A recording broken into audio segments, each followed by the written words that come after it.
Hello, can anybody hear me? Oh, okay, I don't know whether this microphone's working or not. I'm a little bit early, 5 minutes early.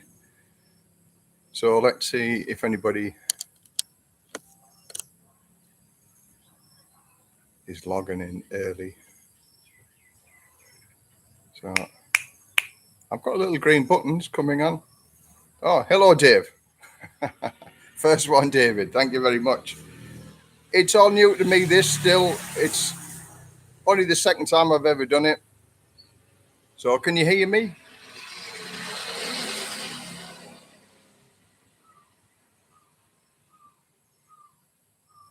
Can you hear me there, Dave, with the microphone, or do I have to change the microphone?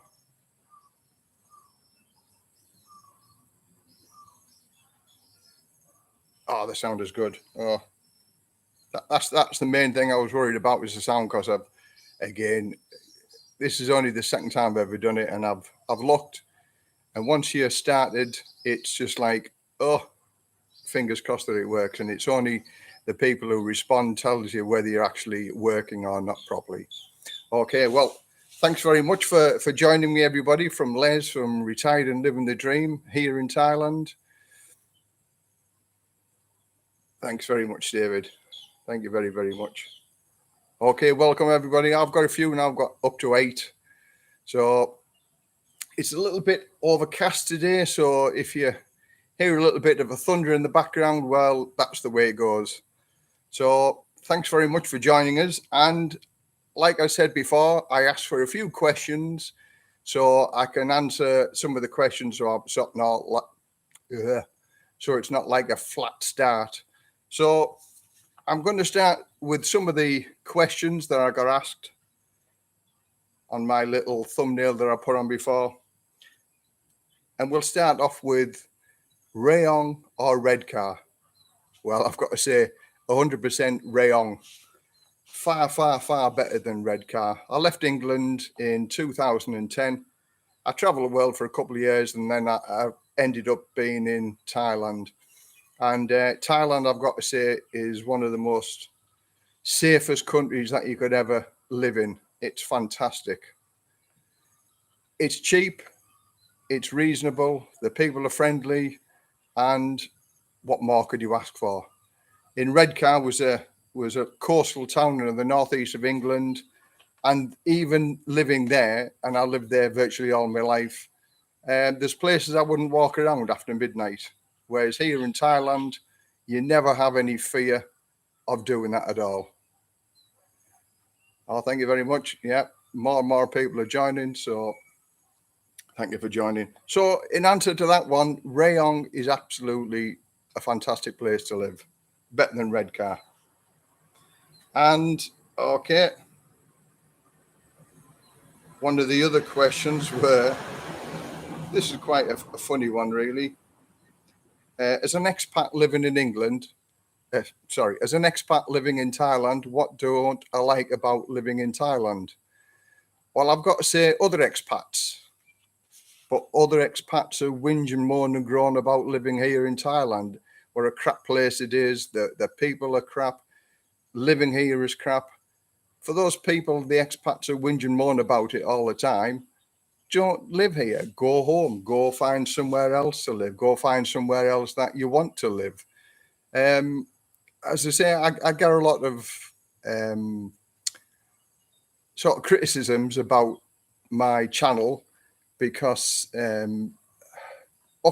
sort of wear my heart on my sleeve when I do my various blogs. I've talked about bankruptcy. I've talked about going in debt, losing my houses, divorces, and things like that. I don't do that because of pity. I do that because I know the majority of guys that come over here are my age, 50 and plus, 60-odd-year-old. We've all got baggage. We're all getting divorced or being divorced or have various issues. So that's why we're here in Thailand. So I've been in that deepest, darkest hole where a lot of us have already been. And I've crawled my way out of it. And I just hope that I show to other people that there is life after divorce and life after bankruptcy or debt or things like that. That's all I do it for, don't want any pity off anybody. I live a reasonable life on 12,000. Yeah, £1,200 per month. So that's about 55,000 baht. But I watched in horror the other day in England about the budget, the mini budget. And I'm going to have a little bit of a rant about that, because for those British people that want to come and live here in Thailand, it's just got a little bit more expensive. And I'm going to give you some figures here. When I retired here a number of years ago, before Brexit, then Brexit happened and I woke up with Brexit. And at the time we were getting 50 baht to the pound. So 1,200 was 60,000 baht. Hey, bring on them days. 60,000 baht. I love that nowadays. But because of the mini budget, the pound now is 40.71. So today's rate, you're only going to get 48,852. So from Brexit on 1,200, I'm down £273 per month. That is. So living here in Thailand has become a little bit more expensive because of the budget the other day. And just between a week ago and now, I'm £67 a month worse off because of the budget. So not only is everybody suffering in England because of the clowns that are running the government in the UK. Hello, everybody on the chat. Sorry, I'm just ranting away because it's just angered me so much about this. And so hello, everybody that's coming on there. I'm wearing glasses now because the writing's too small, so I put my glasses on. So no, that was my little bit of a rant with regard to the government screwing our exchange rates up. So everybody that lives outside of England, not just Thailand, but everybody that lives outside of England is going to suffer from this. How long are we going to suffer for? If you're wealthy, the top wealthiest guys have just got a £10,000 a year pay rise.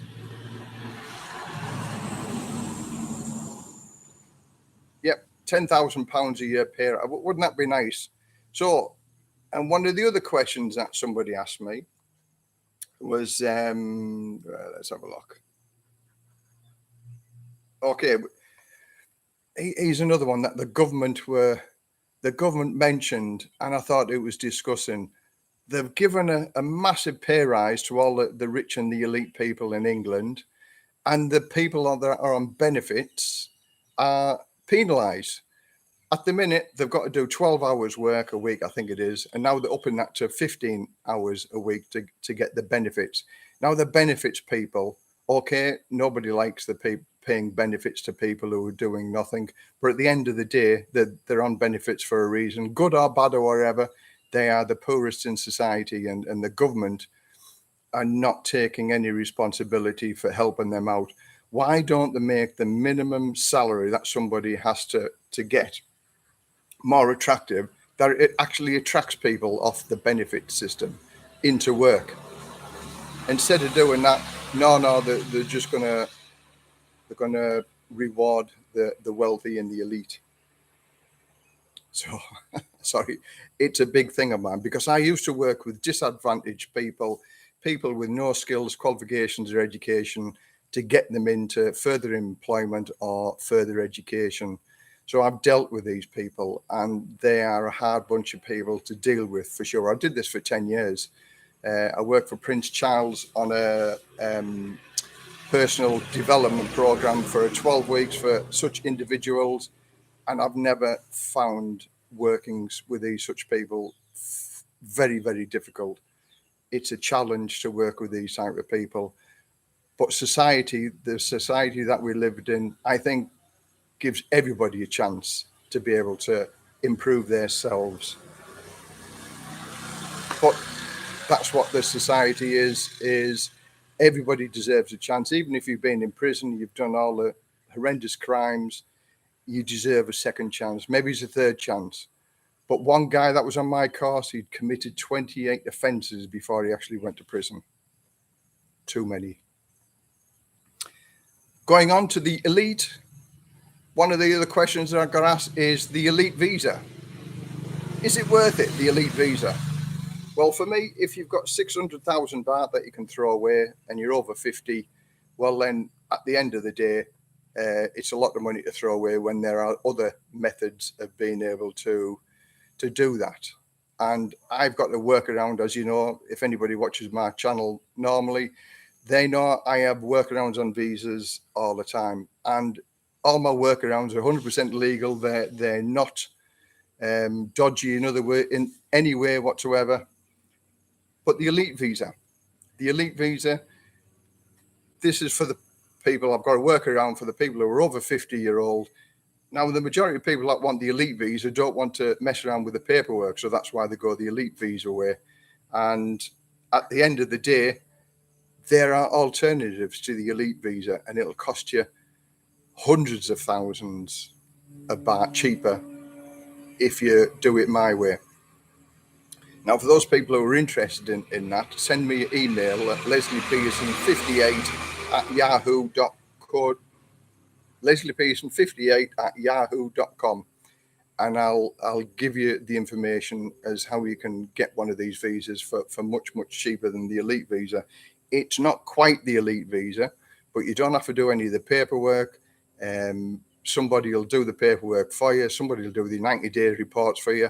The only things you don't get is the limousine to the airport and back, and the fast track through the immigration department at the airport. But everything else is about the same. Somebody does all the paperwork for you. It's sort of trouble-free, and you don't lose 600,000 baht.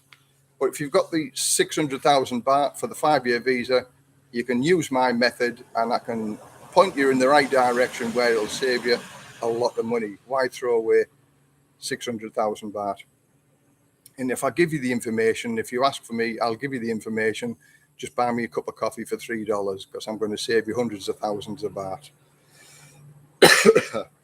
Okay, and the last question that somebody asked me is COVID.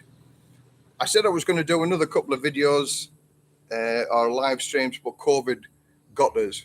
We dodged the bullet for 2 years, and then at the end of the day, we got it. And how did I get it? By meeting a subscriber.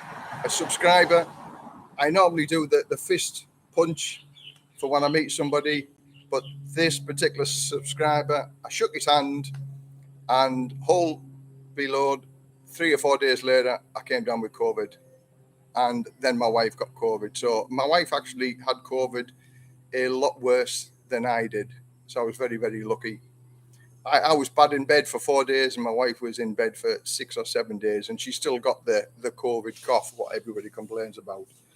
So anyway, them were all of the pre-questions that somebody asked me.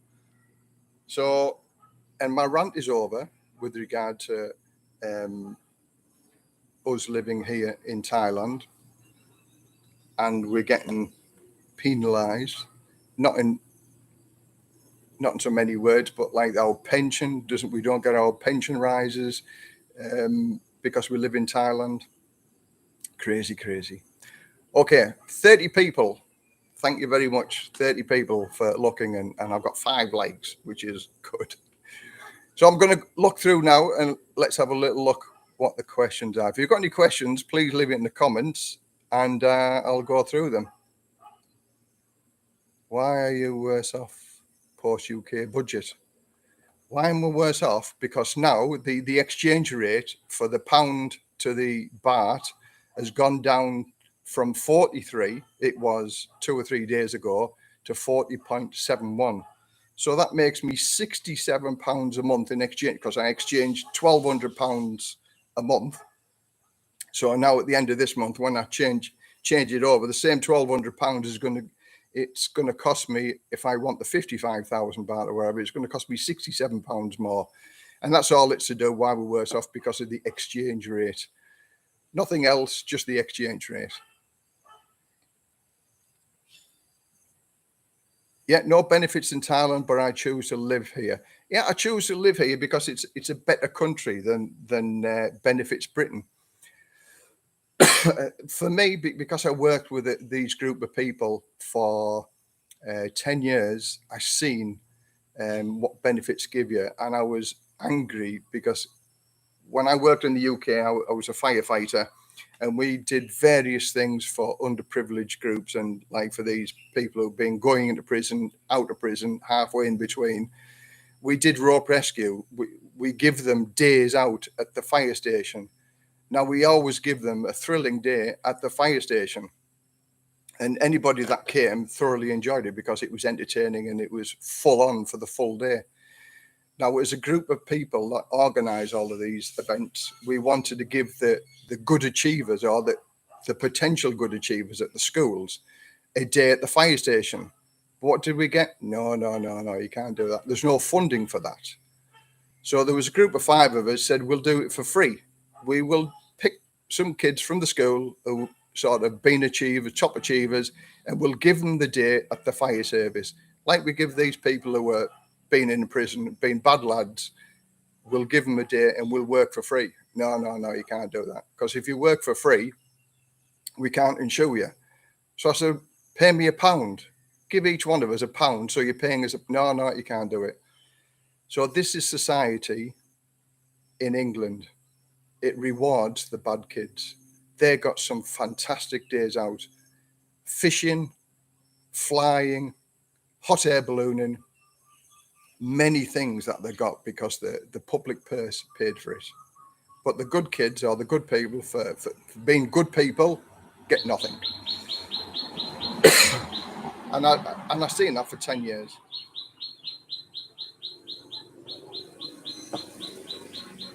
So it wound me up really for 10 years. I used to run a course in dealing with people who used to steal cars. And that was a very, very hard-hitting course. These people who stole cars and ran people over and killed people because of their actions, put them on my course. And I won an award for it, actually. I'll blow my own trumpet here.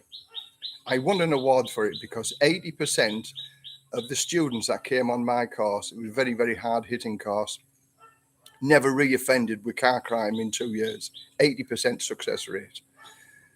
Because it was so hard-hitting. I made them look at various things that they would never, ever see in normal life. And it was hard-hitting. And I had many, many of these tough, gung-ho lads who didn't give a toss about anything in tears because they actually seen the hard-hitting. We used to cut them out of the cars. We used to put them in the car, smash the car up, and I used to take one of the sensors away from them. We used to cover their eyes. We had to put them in full protective gear, and we smashed the car up and made as much noise as we could to frighten them. And it worked. It's an 80% success rate in 2 years. So I was happy at that. But sometimes this is what you've got to do in society, the shock and awe method, because we pussyfoot too much around the UK.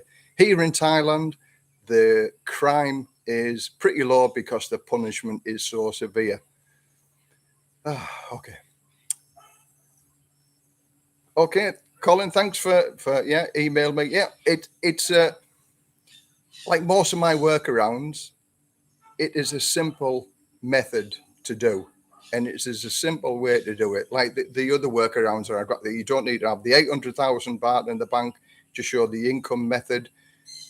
There's a guy from Israel coming over. He's so scared of the paperwork. He wants me to go to Bangkok with him to help him open up a bank account X, Y, and Z because he's scared of the paperwork. And most people that are coming over here are scared of the paperwork. Immigration department are there to help you. You can actually go in there and they will help you fill the forms out. They are not the bad people. They're doing their job when all said and done. If you can comply with what they're after, and many of my methods are 100% compliant with being able to do what you need to do for immigration department, getting a visa is absolutely no problem whatsoever for the majority of people. Even if you haven't got 65,000 baht a month coming in, I don't have 65,000 baht coming in because at the end of the day, I'm on the marriage visa. And the marriage visa, I only need to show 40 well, I live on more than 40,000 baht a month anyway. But there are a number of people that I know that use the 65,000 baht income method every month, and they don't spend 65,000. Anybody want an ice cream? Ice cream truck. Oh, sorry. Okay, let's have a look at the questions. Can I talk about the challenges of living in Thailand as a foreigner, not just language but cultural differences? Okay. One big thing I've got to say is that living here in Thailand, you have to change. If I had a baht for every time I've heard an Australian, American, Canadian, English, every other foreigner saying, in Australia, we would do this. In America, we do that. And in England, we do this. Well, we don't live in them countries. We live in Thailand. Love it or hate it, we put up with what we have to put up here. The drinking and driving culture in Thailand is horrendous. There's so many deaths on the road. Driving a motorbike without a helmet, driving a motorbike without a license is horrendous. But it is what it is. Like it or loathe it. And that's the biggest thing that I think you've got to get your head around living here in Thailand, is the fact that it is so different to our culture. We sort of follow the rules, because the severity of the punishment of not conforming to the law. Like in England, if I drove my car without a license or insurance, the car would be impounded and I'd have to pay a fortune to get it back. And if I didn't have the money, it'd be crushed. If I drove the car here without insurance, I'd get a 500 baht fine, as it is at the moment, but them fines are going up. I'd get a 500 baht fine, a little piece of white paper, that's my penalty, and on I go. Even with drink driving, if you've got some money to pay the kind policeman, he'll help you back in the car to drive away. That's the biggest thing you've got to get your head around living over here in Thailand. It is totally and utterly different. The culture thing, Thai people are kind people, they're happy people, they're happy with what they've got. In the West, we're educated to get the best TVs, the best cars, the best of everything. Over here, nobody bothers. Nobody bothers. As long as you can live happily with what you've got, brilliant. And that's the thing that I learned. I was a Mr. Jones when I was in England. The phrase Mr. Jones Street. If you've got a new car, then the next door neighbour will get a new car. I lived that lifestyle for a while. And now over here in Thailand, okay, I live in a lovely house. Look at it. This is lovely. But there's no way I could afford to live this lifestyle in England. And that takes some getting used to, is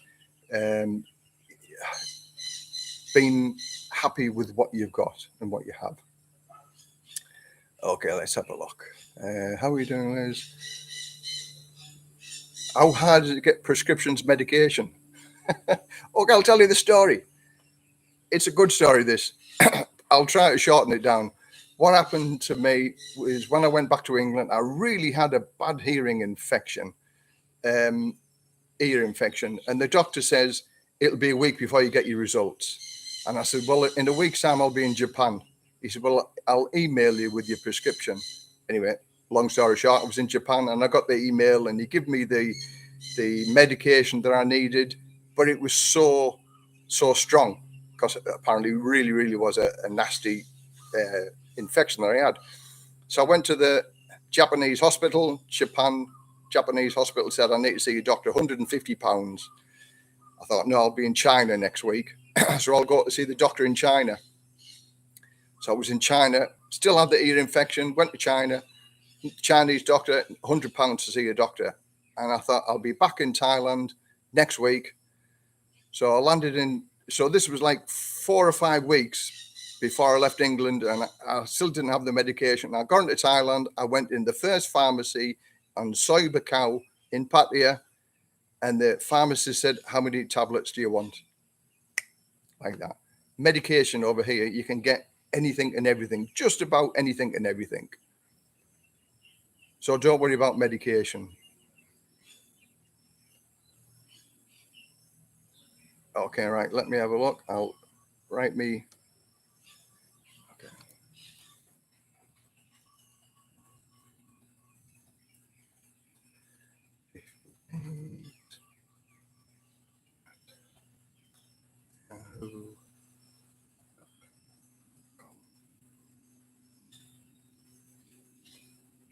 Did that go on there? I can't see it. Oh, yep, there we go. Leslie Pearson 58 at yahoo.com. So anybody who wants anything to do with visas and workarounds, and again, I've got to say, they're all 100% legal, or it can be a play on words on some of them. And at the end of the day, I would say it's more legal than getting an agent. But having an agent is also legal in this country. It's just the way it works. There's nothing illegal about using agents, but I can offer a couple of ways of where you don't need to use an agent and you get the same results. Most people are scared of paperwork, but there's nothing to be scared of paperwork over. It's Coke. Oh. Right. All the questions are gone now. Best adult dating site. I think that's just spam, isn't it? So look. Scroll back up a little bit. Dating sites. Okay, I'll go on about dating sites. Now, my last video, well, I'll tell you the story why I did that last video, because like I said in the video, in the last month or so, I've met 9 subscribers. And out of the 9 subscribers that I met, 7 of them have met their partners on the internet. Because of what's happened over the past 2 years, people have started talking online, and the online over here is shot through the roof. Lots and lots of the Thai girls are online because at the end of the day, they're in contact with so many people. And all the stories that I've told are true because they're my stories. There's no need for me to lie or embellish everything. Some people have called me a fool, and I've been rinsed and I've been milked. And again, the girl that I met, that was the language school teacher, and I actually give her the money so she could be a chef. I've already explained earlier on in the blog that I helped many, many other people. And I thought it was such a small price to pay for this girl to get their qualifications and live her dream. I'm living my dream because I'm here in Thailand. Anyway, that's another story. But the 3 best websites is Thai Friendly, Thai... do you know, I've got a mental block. Thai Friendly. I was going to say Thai What's It Up, but that's the DIY place. Asian dating or something. I've forgotten now, but have a look at that website. But the girl that I met on the internet, when I was talking with her, Thai Cupid, Thai Friendly, and Asian dating. I think it is something like that. But anyway, she was getting 100 to 150 email messages every week of guys. And she showed me some of them because I asked to see if I could see some of them in English. And some of the guys that were perverted on there, that were sending all sorts of, photographs of their genitalia, and this is what I like to do. Unbelievably bad. But as if that would really interest a Thai girl of some old guy's genitalia. But she was getting 100 to 150 messages, and this was 7 or 8 years ago. So now they're getting hundreds and hundreds and hundreds. And at the end of the day, a lot of these girls are milking it for what they can get. And I don't blame them one iota. Get what you can while you can, because every Asian girl has got a shelf life, because next year there'll be younger girls doing exactly the same thing. And it's a game. And I strongly believe those people who are trying to find love on the internet, you're playing a dangerous game. You're best off coming over here to Thailand and actually, okay, you can still look for them, on the internet. But whilst you're over here, long distance relationships don't work. I know, yeah, I get to know lots of things over here. And I know quite a few guys who are sending money and their partners are having affairs with somebody else. I'm talking to somebody else. And I see it, but I keep my mouth shut because at the end of the day, somebody loves that girl. And no matter what I say, it's going to be taken in the wrong context. I know other girls as well that have replaced the roof of their house. They've sent photographs of the next door neighbour's house with the roof off. And 10 guys have got the same photographs because 10 guys are paying for the roof to be fixed. So that's what I'm saying, guys. Take care with regard to what you're paying for here in Thailand. It isn't all that it's cracked up to be, all that it seems to be. The internet is a good thing and it can be a dangerous thing. Okay, let's have a look. How far am I from Patong? 14 hours drive to Patong. It's a long way. I've been to Patong. I looked at Phuket to live. I traveled all around Thailand for about 2.5 years to see where I wanted to live. Patong, stunningly beautiful, but very, very, very expensive. And like nowadays, the beers start at 100 baht. Not that I'm an alcoholic, I don't drink a lot of beers, but I look at various things: alcohol, food, transportation. The baht buses around Patong and Phuket start off at 200 baht. Now, the video that I did about Jomtien, 20 minutes away from Pattaya, and it's 10 baht. 10 baht as opposed to 200 baht in Patong. So add all of them prices up. Where I live in Rayong is much, much cheaper than living in Patong. But stunningly beautiful it is. I'll go there for a fortnight or my holidays, and then I'll come back home. So let's have a look. I'm finding it very hard to open a bank. Talking to an Australian guy in immigration, finding it very hard to open a bank account. Seems to be clamping down due to money laundering. Yep, it is, but it is possible to open up a bank account. Again, send me an email to the email I've provided, and I'll give you the address of somebody that will open up your bank account for you. It'll cost you about 5,500 baht, I think. I think there might be other people that will do it cheaper than that, but this guy charges 5,500 baht, and it guarantees to open up a bank account for you. And there's several guys that I know exactly what you've just said there, finding it difficult to open up a bank account. Sometimes you've got to pay for these services, and opening a bank account is one of them other things. The rules are bent, but you'll get your account opened and it costs you 5,500 baht, 120 quid or something like that. But bearing in mind, if you haven't got the 800,000 baht, chances of opening a bank account is very, very, very slim, because you're not going to put a lot of money in. But this guy that I know will open a bank account for you. I'll get a bank account open for 5,500 baht. And then job's done. So times that by 20 years that you're going to be living over, it's peanuts, isn't it? So I have the connections and the directions that I can send people into. You know, if I don't know the answers myself, I'll direct you towards the people that know the answers. And there's some very, very clever people about that can solve virtually any problems that are over here. Okay, let's have a look. Good question. I have 4 years left on mine. I'm wondering if I should renew now before leaving the UK for my long-term stay. Passports are taken up to 10 weeks. Yeah. Now, passports are a big thing. Again, I did a video about me Australian friend who's got Alzheimer's, dementia, should say, and he forgot about updating his passport and visa.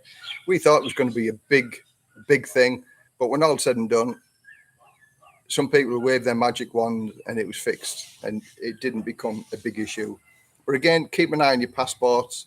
Again, another guy, it's took 11 weeks to get his British passport done, and he went through an agent, and he is in sort of trouble at the end of this month because he needs his passport back by the end of this month. Now, I rang up the passport agency in London the other day, Thursday it was, and inquired about it because he's an elderly gentleman and he struggles. So I sort of did some of the spade work for him. And as on Thursday, his passport was still in England. So they said they're going to see if they can hurry it along a little bit. So yeah, keep an eye on your passport. Write everything down so you know. Okay, where else are we? Oh. Get my state pension in February. When did you contact you? Yeah, right now with the UK pensions, you can actually contact them 6 months before your pension is due. But you've seen that now that you're living in Thailand, your pension won't go up with inflation if you're living here in Thailand. If you live 185 days of the year in one of the reciprocal countries, you get your pension rise. But if you don't live in a reciprocal country, now the nearest reciprocal country here is the Philippines. Now I've done a video with regard to living in the Philippines for 6 months and you get your pension rise. The Philippines, Turkey, if you go onto the government website, they'll give you a list of reciprocal countries.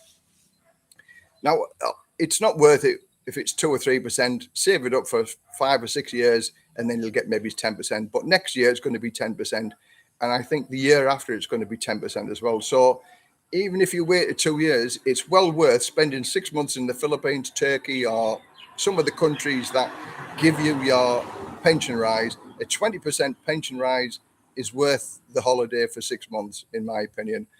I'm still 4 years away from my pension when I get it, when I'm 66. But if it goes up by 10 or 15% or whatever, I will be going home to the countries to get my pension rise. Because at the end of the day, I paid into it and I should be getting it. And I totally disagree with, it's a 70-year-old rule that people that don't live in a reciprocal country don't get their pension rise. It stinks. There's 2 million pensioners. 2 million pensioners that it affects, and 500,000 people have had their pensions frozen. It's crazy. Okay, internet dating, everyone lying about their age, false photos, personal embellishments, stretching the truth, etc. Good luck with that. I've got to say, I did that. I've done internet dating both in England and in Thailand. And yes, you're correct. But listen, we all lie. We all lie on the internet. If we're all looking for somebody, we all maybe is not truthful.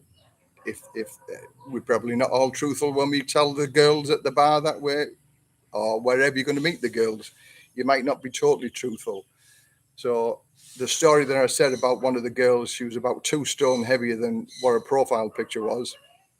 And she said, I'm blaming not being with her because of being overweight. And I said, no, it's because we're starting on a lie. Your profile picture says you're this. I said, you're still a beautiful girl, even though you're a couple of stone heavier than what you said. But we're starting off on a lie. So honesty and truthfulness for me is worth more than anything. I don't lie because I only have to tell one story then.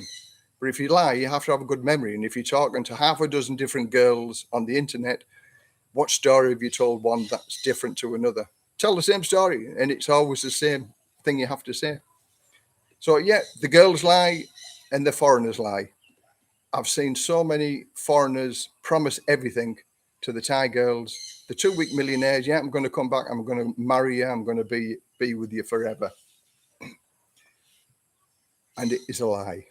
Because they get what they want to get, and then on the go, and they don't give a toss. So no matter how many times the Thai girls hear it, it's the same story. Yeah. I've heard it all before. Okay, let's have a look.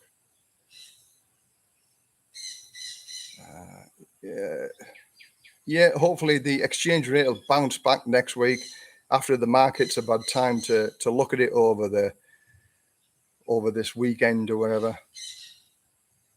How to open a bank account with a visitor visa. Yeah, even with the visit of tourist visa, you can still open a bank account. Again, send me an email. I've put my email address on there, and I can point you in the right direction of somebody that can open your bank account on a tourist visa or a retirement visa or any type of visa. You can get it done. But many people have a problem trying to get the visa. Just walk into a bank account. Many people have problems doing that, no matter where you are. There are some banks that you can go into and they'll open you one up, no problems, and many other banks will turn around and say no. But it's like everything else, having the connections and sending you to the right person who will do it. Okay, there's a little bit of brown envelopes involved, but at the end of the day, if you get your bank account opened, it's the way you go. That opens other doors for you to be able to do the comfortable lifestyle here in Thailand. Okay, 65 month deposit via method only applies to an extension, not initial application. Now, okay, the 65,000 income method, if it's your first visa application, the 65,000 method shows your income. So, for instance, what I would suggest that you come here on a tourist visa, open up a bank account for the first week or so that you're in there. If you're here on a 45-day, I thought they were going to extend the 45-day visa to another 45-day visa, but apparently I've been told it's only 30 days. But irrespective, even if you have to do one border run, after 90 days, you put your 65,000 baht in every month. On the third month, after 90 days, you can show the immigration department, if this is your first visa application, that you've got the income method. And they will start the ball rolling with regard to doing it on the 65,000 baht a month method. I know that because I've sent many people down to immigration to do the same thing, opened up a bank account and do that method. How to open a bank account, visa, same thing. I can direct you to somebody that will do that for you for 5,500 baht. Low commitment on internet data, as they think there's something even better, just a screen swipe away. Yeah. Okay, now I'll go on to another little scam with regard to the internet dating. I'm naturally suspicious anyway. As I say, I'm not a trusting person at all. You sort of have to earn my trust, and I deplore liars and cheats and people who rip people off.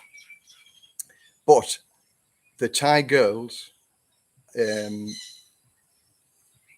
what happens is, for instance, like there was this guy, an older guy from Canada, who was sending his girlfriend money here in Thailand. And he said to me, "Oh, she's different. This one's different. It's because she sent me a present." He said that I only give her a little amount of money. He said, but he said I send her the money every month, and she sent me a present. He said it's not expensive. He said maybe it's 1,000 baht, but she sent me a present. So the skeptical side of me went on about this, and I thought, okay, she's found out where you lived. She can do a Google map search of where you live and do a street view of where you live. So now she knows whether you're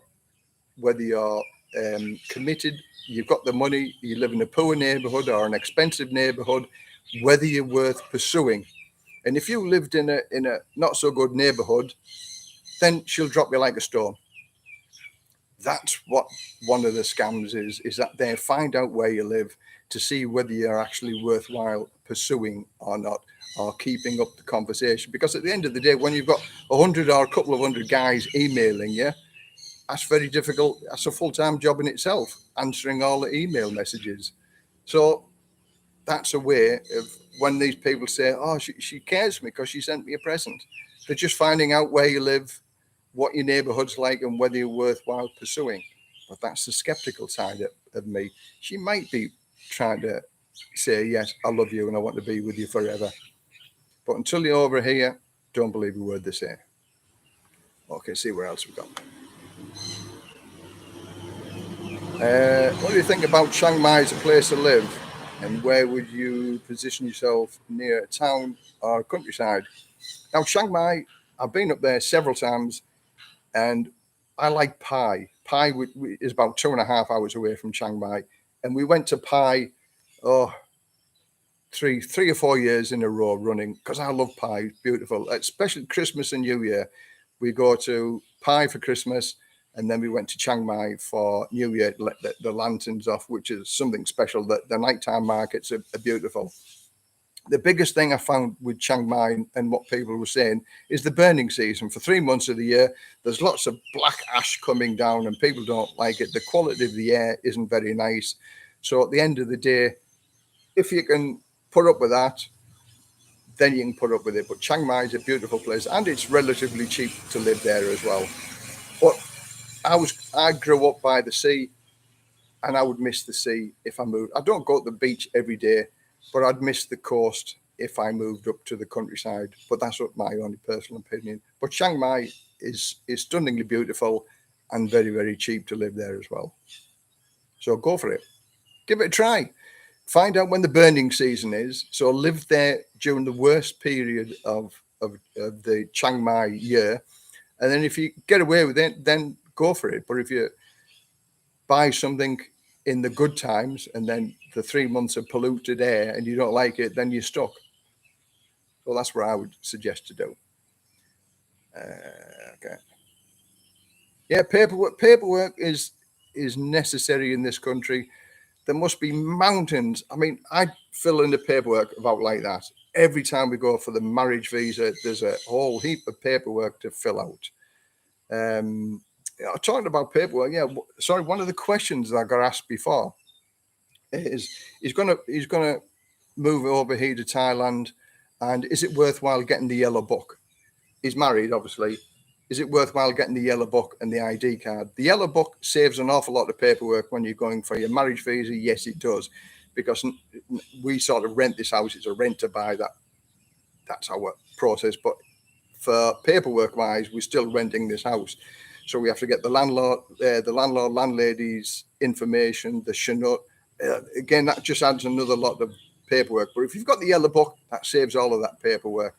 The pink ID card, if you want to save 200 baht or 160 baht entering into a national park, so you pay the Thai prices, then it's worthwhile getting. But again, the paperwork to get the ID, the pink ID card, is it worth all the paperwork to save 160 baht when all's said and done? No. Again, over here, I got offered a pink ID card for 5,000 baht.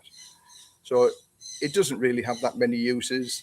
It's handy as an ID card, but benefits wise, no. I would say it's not worth it. Right, let's have a look, see what else we've got here. I've just moved to Chiang Mai, highly recommend, but raining a lot currently and smoky season coming in a few months. Yep, I'm glad you like Chiang Mai. The rainy season here as well, it's I got caught in the floods in Rayong the other day. I did a video about that, and the water came over the bonnet, and I thought, oh, this is it. But I took it in for a service a couple of days later, got all the oils changed, got everything changed, and touch wood, thankfully, the car is still working okay. But yeah, rainy season lasts for 3 months in Thailand. It's hot, it's sticky, it's humid, but we're a month away from the cool season, which is sort of, for me, the best part of Thailand. Okay, let's have a look. How long can I stay in Thailand if I arrive from UK without a visa? I have a girlfriend in Thailand. Okay, 30-day on arrival visa, but if you're applying for a visa, you can get 45 days. And then you can renew that for another 30 days. And then if you did a border run. So in reality, I think you can do it twice. So you can get up to 90 days on immigration, and you just go to the Thai immigration department and extend your visa. But the visa people or the immigration people are looking at getting the tourists here. So they want the tourists here. They've sort of lied about the figures. It's not as many as that they're saying they're going to come. But it may just improve the visitors coming here to Thailand. Right, let's have a look. A lot of adult dating sites on here, which Ah, crazy. Right, time. How can you not know that? Seriously. Oh, what's that? All right, okay.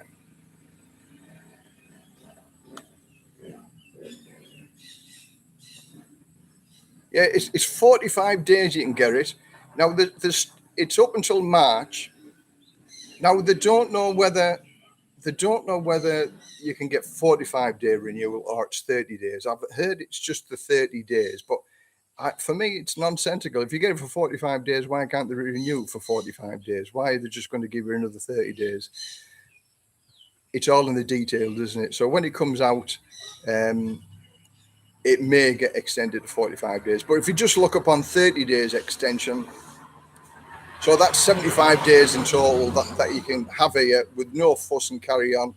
And you may be able to get over 90, but if you have to do a border run, it's 4 or 5 hours out of your day to do a border run. And it's now that the borders are open, it's easy.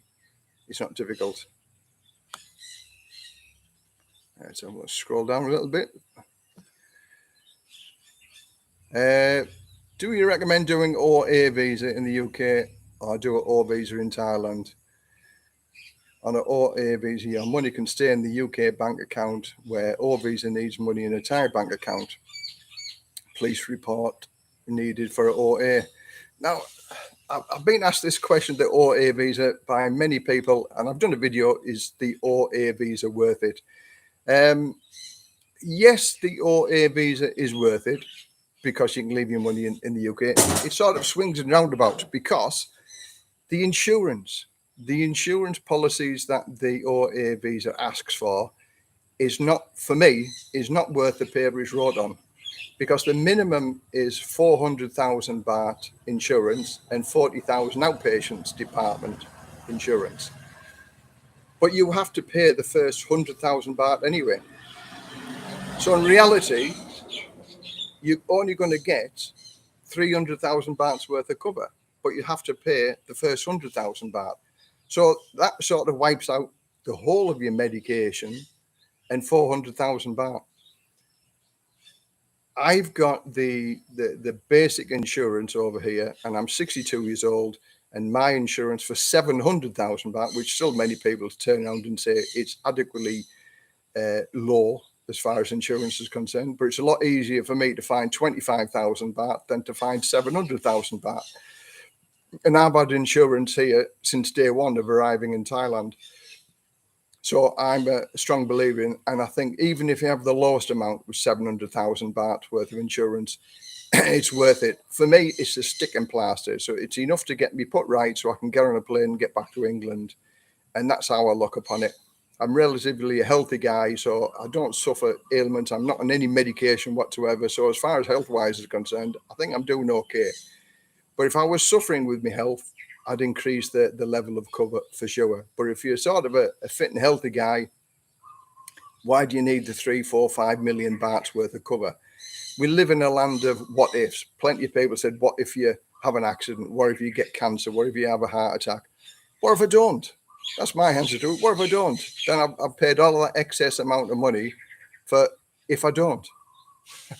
That's just the flip of the coin, whether I do or whether I don't. Fingers crossed, I don't have any health issues. But I know plenty of guys here. I did a talk at the Expats Club in Pattaya a few years ago now, and we did a straw poll, and 70% of the people that were at the Expats Club weren't insured. No life insurance, no medical insurance, 70%. So that gives an indication as to how many people in this country are not insured. I did another video about my friend being diagnosed with dementia. The whole examinations and the CT scan and everything came to 4,500 baht in the public hospital. He got diagnosed with TB the other week, and that was 2,100. He spent 5 days in hospital, in the public hospital, in an isolation ward, and that was 54,000, and that included all his medication for 2 weeks after he was released from hospital.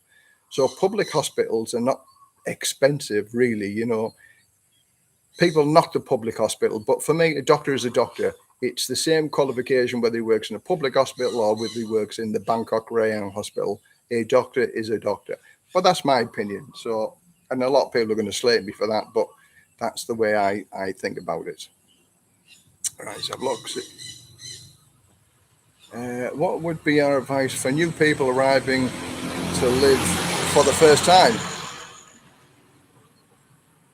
Take your rose-coloured spectacles off and give it a really good view. Rose-coloured spectacles, I've had them on before when I bought a house and I renovated it.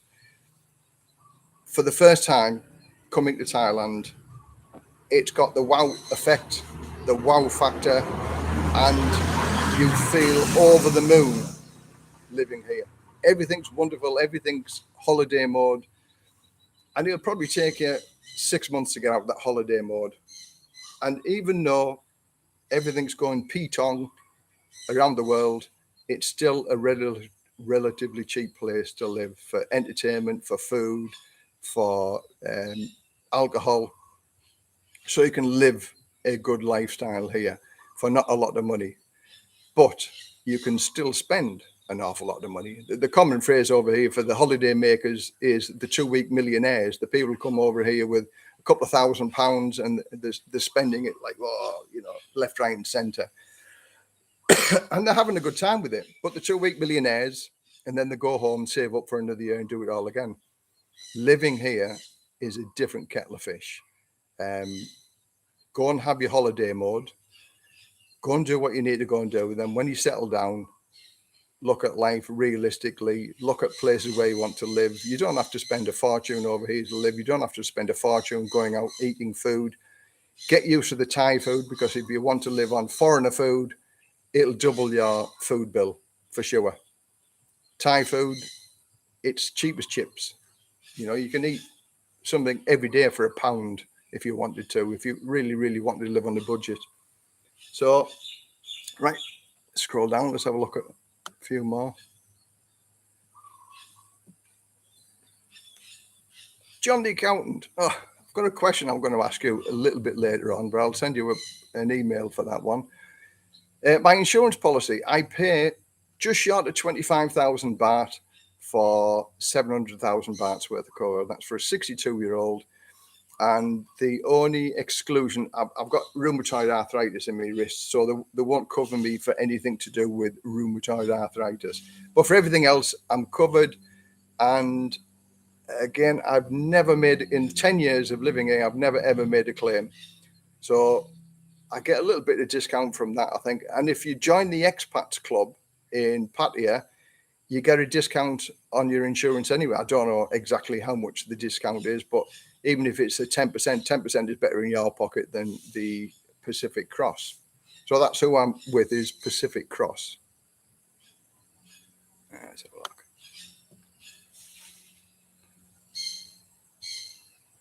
62. But it's that price until 65. So it went up from 61 to 65. It's 24,800 and something, I think it is, for 700,000 bahts worth of cover. But that does not include outpatients. It is just purely for medical. But what I've said to my wife is that if I'm sick or ill, send me to the public hospital first, because your insurance will go a lot further in the public hospital. Okay, you might be in a ward and shared with other people, but at the end of the day, as long as you're getting medication. My friend who got took into hospital because of his TB, he was released after 5 days and he was a different man. Okay, he was in a public hospital in an isolation ward with 3 other people. But he came out a better man and healthier. So public hospitals for me is okay. Right, I'm coming over December 11. Can I organise a chat with you? Of course you can. I live in the Rayong area. I'm always up for a chat. And like I said, in the last month, I've met 9 subscribers. So I went down to Pattaya and I met a couple of subscribers down in Pattaya. What a blast we had there. I used to do newbie trips. When I lived in Jomtien, I used to do newbie trips and take them around the various bars and the places like that. And for me, I was just as excited taking these guys around Pattaya to the places I knew then, and it's all changed. But bearing in mind with my wife is excited with this as well because she can see what goes on. And we went to LK Metro, we went to Tree Town, we went to Champagne Agogo on the LK Metro, and then we went to the Soapy on Soy Honey. Naivety. My wife said, "Soapy, so what's a soapy?" So I told her. She said, "Well, what fun is it? Just having a shower, having a wash." She said, "What fun is there in that?" I said, "You're not a man." I said, "A man knows exactly what he wants." And it was just full of Indian guys in this soapy. And then the management, like after 15, 20 minutes, 17 Indians all sat ogling the girls. Come on, guys. Come. Not one drink did they buy. And over the period of 30 minutes that we're in there, there must have been about 40 or 50 Indian guys that came in, and not one of them bought a drink, and they were all ushered out. So there's a lot more Indian people in Pattaya now than I've ever seen. But the last time we went to Pattaya, I'm still going to do the video on our Pattaya trip. I did the one on Jomtien, but the Pattaya trip still got to come yet. But that was so much fun, so much fun. Right. Do I keep my UK Billy Bob? Yeah, my UK address and UK bank account. No, I don't have an address in the UK. I have a postal address, and I use my sister's house for postal address. But everything that I've got to do with bills and things like that, my credit card and my bank account, I went down and sort of tested the water out with Barclays Bank. And they said, I don't need a UK address. As long as I've got an email address where I'm contactable, that's it. I don't need a UK address. So I would go and ask the questions at your bank and just say, well, what if I travel around the world a little bit and I lived in a different country and I want to sell my house because I want to be a nomad and I want to travel about? They'll tell you exactly what you want to know. But it's every UK citizen's privilege to have a UK bank account.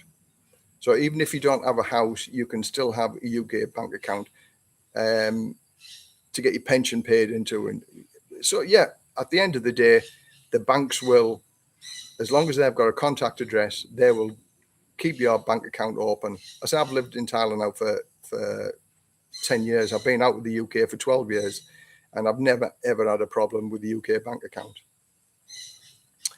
Did you move to Thailand with any capital to set yourself up, as you say, live on? I did, yes. I did have a bit of lump sum, but I was married to a Chinese girl, and we went around the world for 2 years, and we spent a lot of money traveling around the world for 2 years. And you can imagine, with the sole intentions of going back to the UK and working for both of us, working for a year to put that money back in the account. Sadly, she decided she didn't want to travel the world anymore. She wanted to go back to England and work in the same coffee shop and work in the same, or live in the same apartment that she lived in.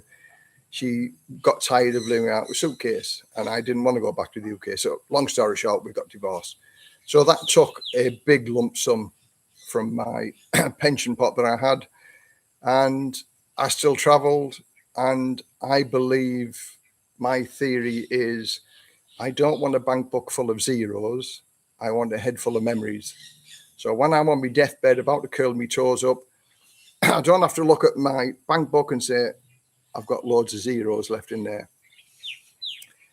But I've got memories there of traveling around the world for 12 years, and that's irreplaceable. My theory on this, if I die and I owe the bank £1, then I've done well. I've spent all my money. Some people say, well, what about rainy day? Okay, I'll live with what I've got. I'm fortunate that I've got a monthly pension guaranteed every month, and it goes up every year with inflation.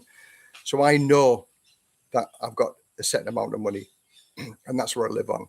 I've still got a little bit of savings, but it's not an awful lot. I can manage on what I've got. So I did have some money, and I've spent a little bit of it on various things in Thailand. I opened up a coffee shop that cost me £7,000. But when I sold it, I got £3,500 back. But if you look at the rental, that I was paying 3,000 baht a month rental to live there and run the coffee shop. So did I lose money? Some people say yes, some people say no.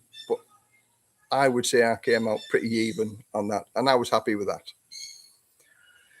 Right, I live on the dark side, and it's funny, I've been here a few years and never been to the bars. Now, the dark side, again, I was put off living on the dark side. I lived in Jomtien for 2 years, but the dark side, to get home on an evening, to get across that main Sukhumvit road back to the dark side, there's many of the motorbike taxis won't do it, and it's difficult to get a taxi back over to the dark side. So I know a few guys that used to rent a room in Pattaya for 500 or 600 baht a night, and they come and get drunk and stay in the room for 500 or 600 baht a night, because it was cheaper and much easier than trying to get back over to the dark side. But the dark side, it's its own little microcosm. It's exciting that there's plenty of life that goes on over in the dark side. So, well done. Okay, let's have a look. I will be 70 in a week. Is it still possible to retire there easily? Yes. One of my best friends here is 70 years old, and he's fit as a butcher's dog. He really is. You know, I look at when I was 19, 20-year-old, looking at 50 or 60-year-old, you think, wow, that's old. And now I'm 62. You look at 70, you think, oh. And I've got a couple of friends who are 83 and 85-year-old, and now they're starting to tell their age.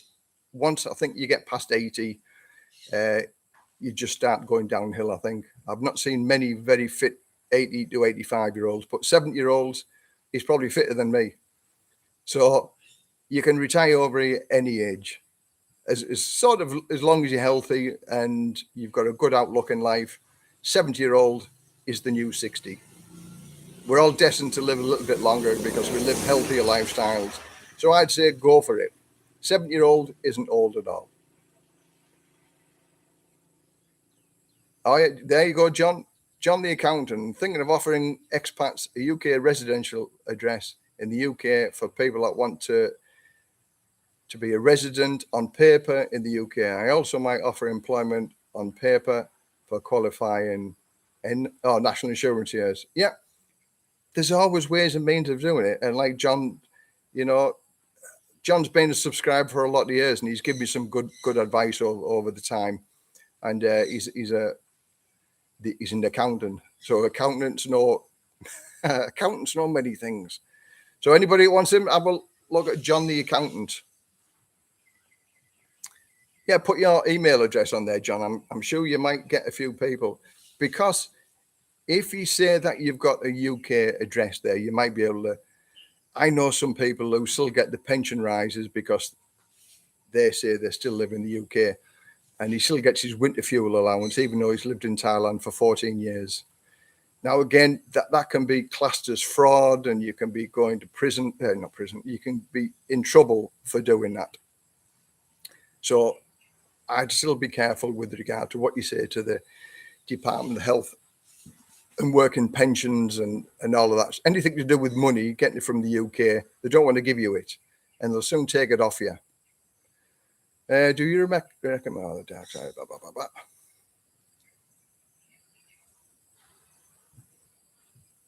Johnny and YouTube are traveling around the world. Yeah. Again, travel is just a marvelous thing to do. I loved it. You know, when you're traveling around the world, you meet some very interesting people. I think out the box, and I've thought out the box for many, many, many years. I believe that there's a solution for everything in life, and it's getting the best solution out of what you can do.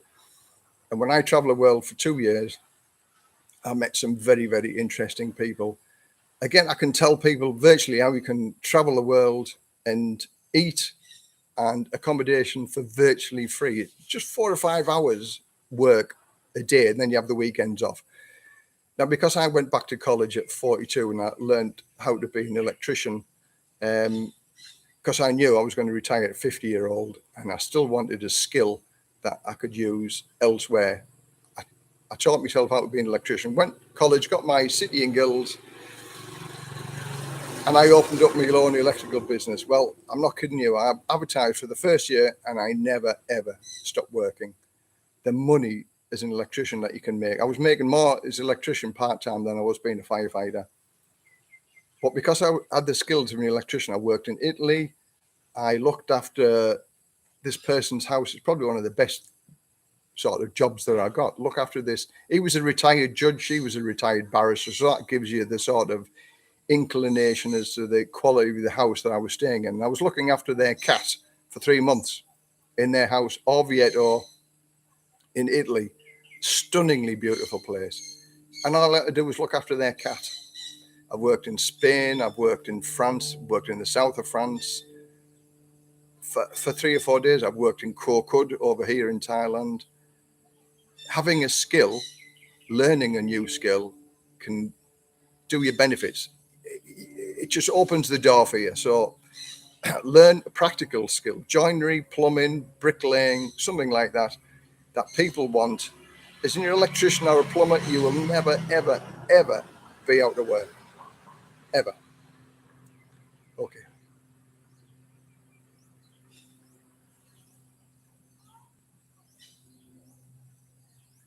Yeah, that's it. It's fraud. It can be looked upon as fraud. So you're a resident, but there's sort of fraudulent things that go around all day. And you telling me that the elite people that are squirreling the money away don't do anything illegal? No. Bending the rules. It's like over here with the visas, like I said to other people, with regard to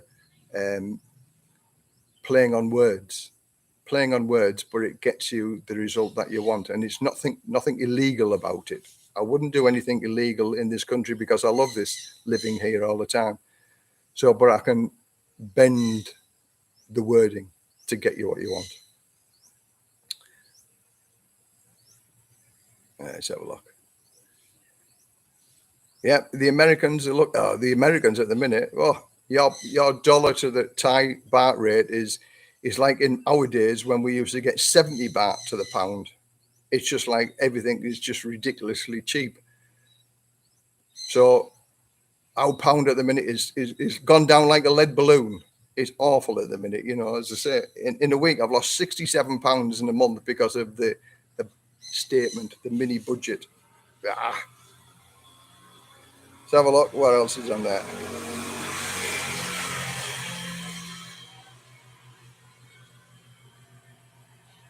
Yeah, a real home or a condo.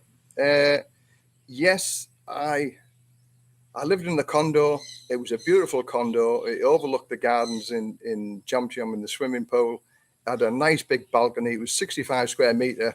Was the condo. It was on the BART bus route, so I could go to Pattaya. And I lived in Vutalay 6 and Chateaudale in Jomtien. So anybody who knows Jomtien, they'll know where I'm on about. And it was a beautiful apartment. It was one of the Chateaudale is one of the older buildings, so you got a lot of space for your money. But it's not the same. But I mean, look at this. I mean, this is a beautiful view here.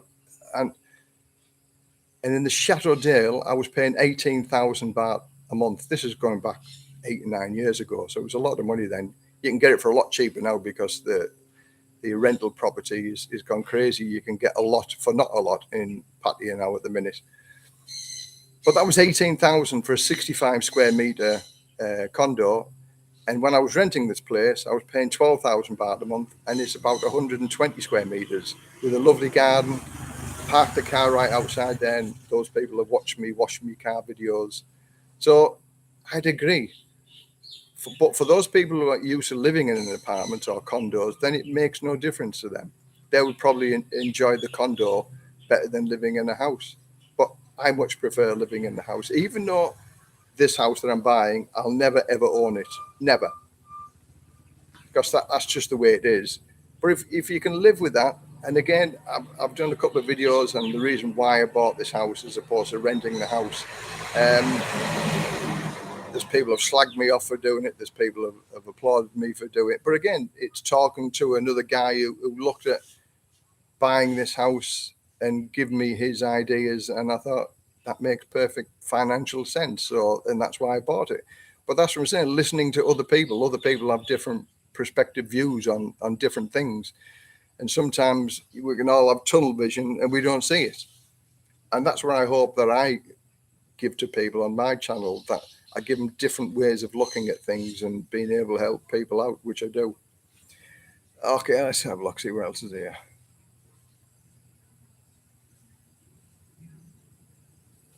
Yeah, that's one of the things. Okay, I'll ask you, John, whether this is what my idea was. Because originally, when we were traveling the world, my Chinese wife, who was a UK resident, she was born in the UK, and because she was like 26, 27 years younger than me, and we were traveling around the world, she was worried about national insurance contributions because she wouldn't be contributing for a pension. So when she got older. So one accountant said to me about opening up a shell company and saying I was a traveler and I was a photographer or a videographer, and I was traveling around the world, and it's set up as a shell company. So therefore I could claim tax for my living, holiday accommodation and things like that. So I could claim tax, or she could claim tax against that, I should say, not for me. So then she would pay national insurance contributions, and that would give her national insurance contributions for when she got older. So the question is that if I got older, so I'm getting my pension, so now I'm paying more tax, could I set up a shell company to avoid paying tax in England? Okay, I think, is it worth doing it? Because I'd be paying maybe £200 or £300 in tax per month. Is it worth setting up a shell company saying I'm a blogger or something like that to try and claim so I don't have to pay my UK tax? Just a question, that's all. Just nobody likes to pay tax.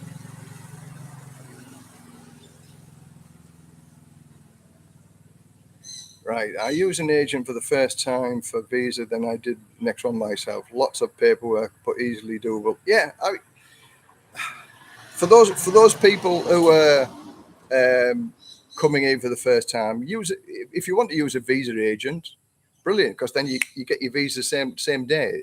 It's very, very easy to do, and you pay I think it's 38,000 baht or something like that, and then put your 65,000 baht in a different bank account. Don't use the same bank account, because questions can be asked as to when you go to show your bank book the following year. How come you were 800,000 baht in the bank account one day and then the same day it's gone out?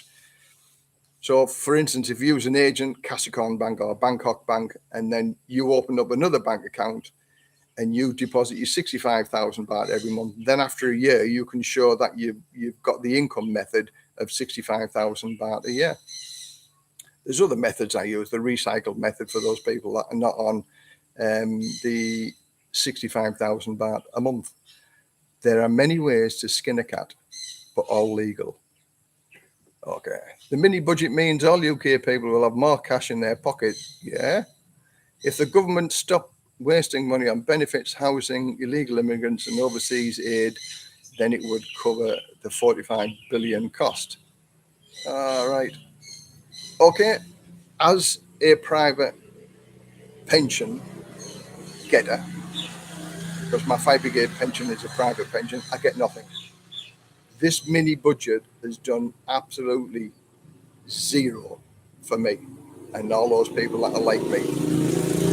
I don't pay national insurance contributions. I still pay tax in the country. Next April, when he brings the tax down from 20 pence to 19 pence, that gives me the grand sum of £6.50 extra per month. So that's really going to change my life over here. And in the meantime, they have, by their meddling around with everything, has reduced the exchange rate. So at the minute, as from the other day, I'm £67 a month worse off. £67 a month worth. And before Brexit, because you might have missed this, before Brexit,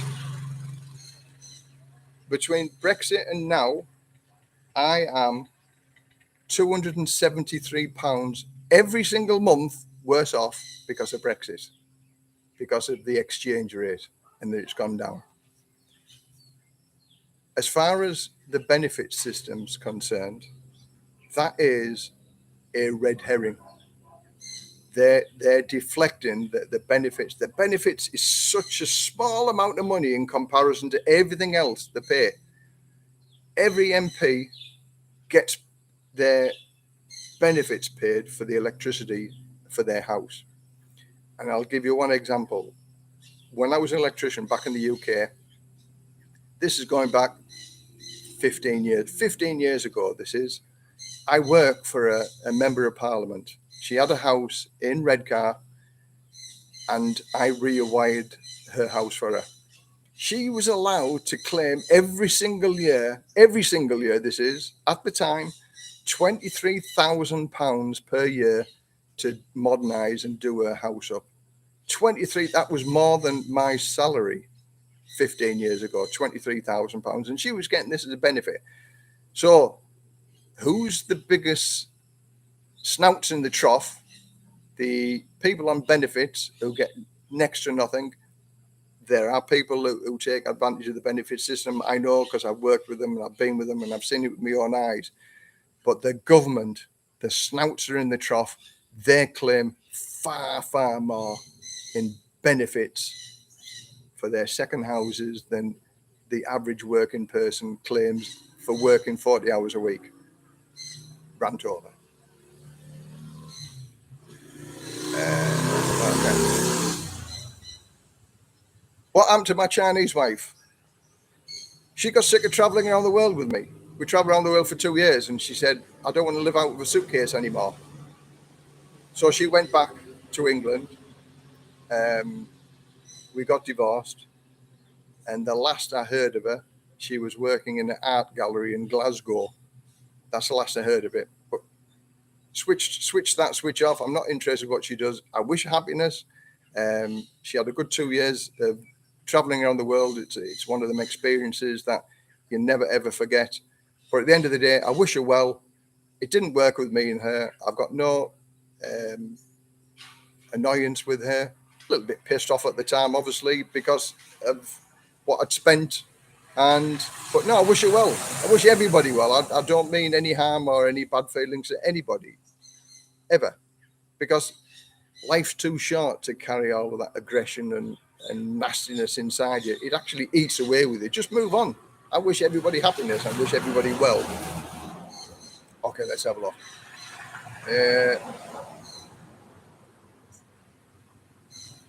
Yeah, it's been reduced from 20 pence to 19%. Like I said earlier on, £6.50 a month, that gives me extra. That's going to help an awful lot. If the exchange rate goes back up to 50, that's going to be a far, far better increment for me than 1 pence drop in the tax rates.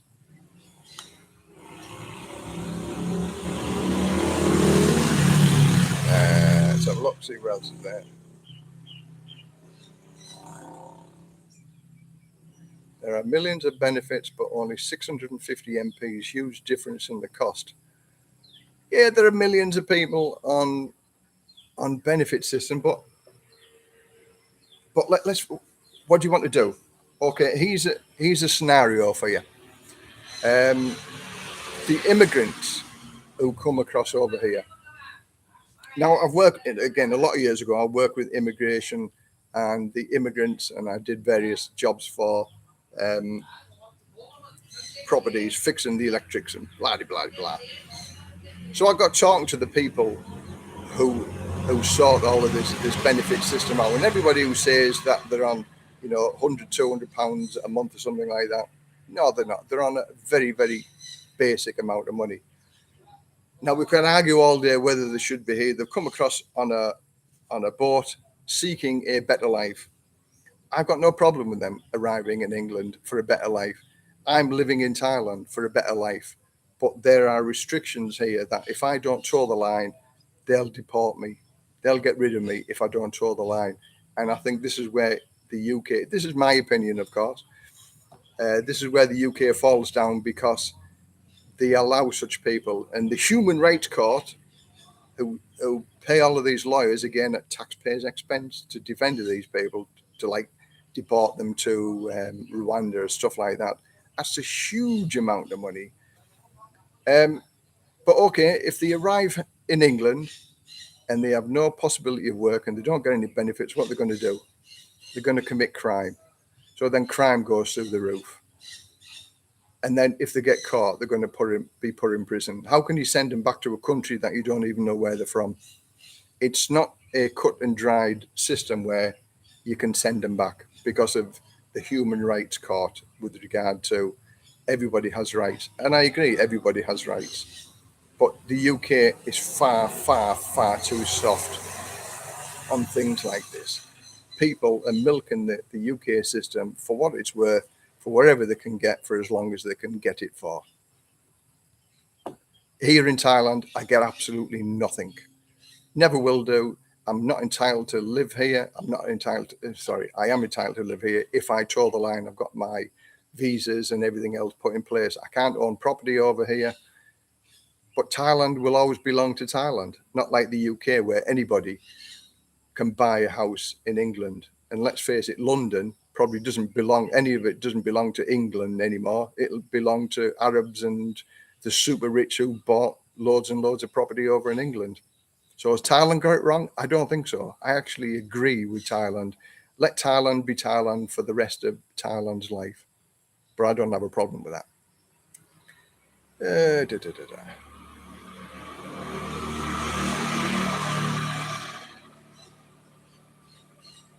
Right. UK has no control over the pound baht exchange rate. No, of course they haven't got any. They've got no control over it. Exactly.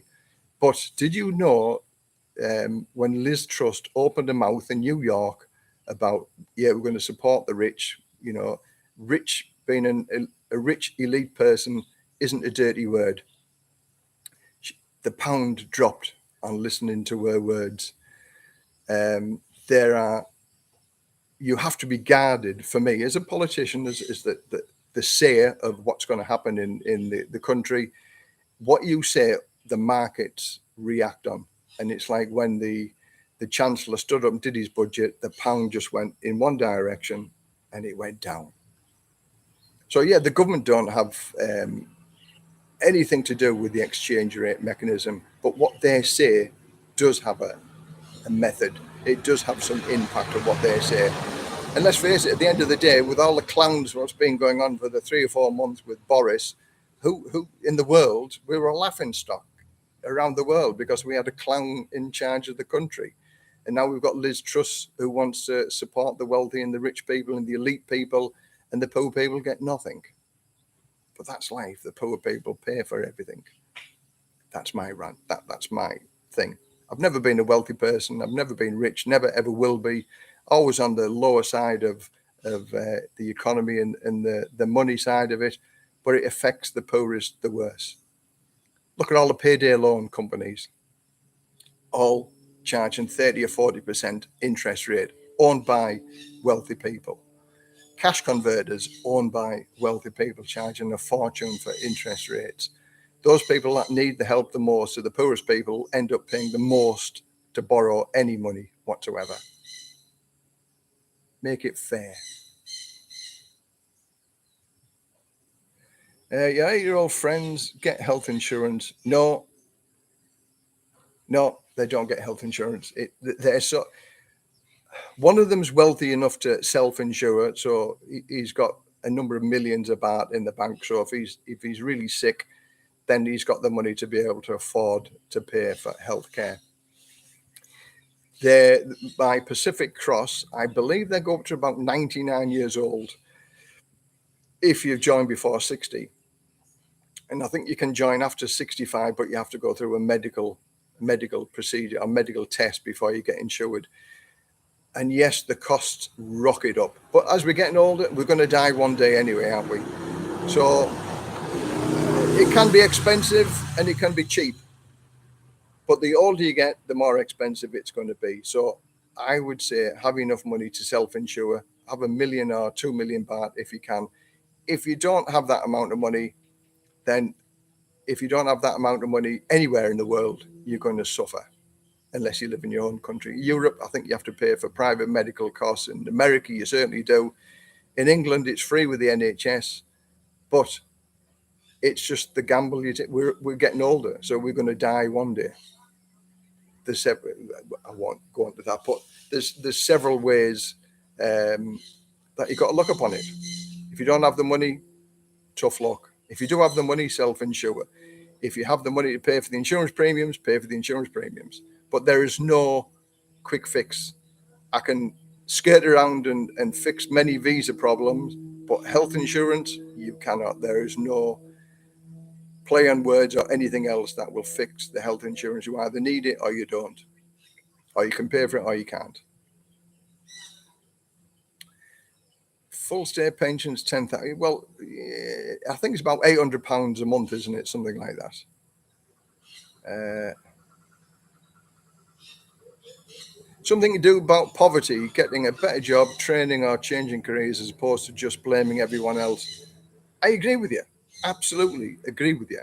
And I ran the course and I worked for Prince Charles, who is now King Charles. I worked for him for a year under the Prince's Trust Scheme, and that's exactly what I did. The people with no skills, qualifications, or education, move them on to further education or work. This is what I did. I did this for a year. One of the hardest jobs I've ever done. But the benefit system and the difference between the benefit system and working, it's too close together. That's why I'm saying make work pay a lot more than you get in the benefit system. Out of all the students that I had, not one of them came off the benefits, even though we could give them jobs, we could give them employment. Not one of them took it up because they said they're scared to come off benefits because it's difficult to get back on the benefits and take the jobs. But again, that's a whole new video, and I talk all day for that because I did it, and it's a frustrating world we live in. Benefit system and actually working for a living. I went back to college at 42 to be an electrician, and I never looked back. I built 2 of my own houses. All the information and all the skills and knowledge, I'm like a sponge. I just soaked it all up, and I built two houses on the self-build scheme, and the information that I learned from that is invaluable. So now Udemy, as far as courses the internet's concerned, websites, I'm starting to a little bit with that. Knowledge and information has never been so freely available and very, very cheap. You can do all sorts of courses. So those people who say, I know nothing, can learn lots of skills and qualifications just on YouTube or Udemy. For as little as £12 or $12, you can learn a new skill. Excuse me. Okay, been shopping, Tony. Ah, well, yeah. Yeah, the wife always likes shopping. She's gone to see a friend. I said, she's gone to see a friend. I said to her, I'm going to do a live stream. So she said, I'll go and see my friend. So I said to her, I'll pick her up at 5 o'clock. What time that was? 5:30. So I'm half an hour late already. So is she going to shout at me? No, she isn't, because she's talking to her friend. And Thai people can just talk forever and never stop. All right, let's have a look at this. Brexit and low pound. The UK will become very attracted to overseas investment for manufacturing, etc. Well, let's hope it does, because that's what they're relying on. They're relying on investment. And in some ways, I can see a point with regard to getting investments. But like they say in the news, it's a big, big gamble if it doesn't pay off. And she's only sort of got 2.5 years before the next election to try and prove that that's going to work. But the day she mentioned this in New York, Biden says, I'm sick of this trickle-down method. It doesn't work. And many other economicists, that's hard to say, economicists, something like that anyway, have said the trickle-down method doesn't work. Even the Pope was said to have said that when the glass runneth over, the people will get wine. some words like that. But I read something like that. But even the Pope disagrees with it because it's not going to work. It doesn't work. But let's fingers crossed that it does work in the UK. Right. Economic, yeah. So I can't say that. Some clever people that deal with money. Right. So let me think. It's 5:30 now. This is my second live stream, and I've got 49 views and 23 thumbs up. And I'm going to draw this to an end now. And I've enjoyed this. I've enjoyed the chat. And hopefully I'll do another one in 2 weeks' time. As long as I don't get the COVID again, which hopefully I'll never get now anymore. So I've enjoyed doing it. I've answered quite a few questions, and I like asking people to do pre-questions before I actually do the live stream, so that I'm not starting on a standing start, if you like. So if you enjoyed it, thanks very much for watching. Thank you very much for taking part. I've enjoyed it. An hour and a half has just gone by like that, just talking. And I'm not talking one-to-one. I'm talking to all of these people that are watching the channel. And thank you very much for the supporting of my Retired and Living the Dream channel. For those people who want to know about the visas or ask any questions, what do you want? And I can do suggestions for workarounds and things like that. So from Les, Retired and Living the Dream, till the next time, bye for now.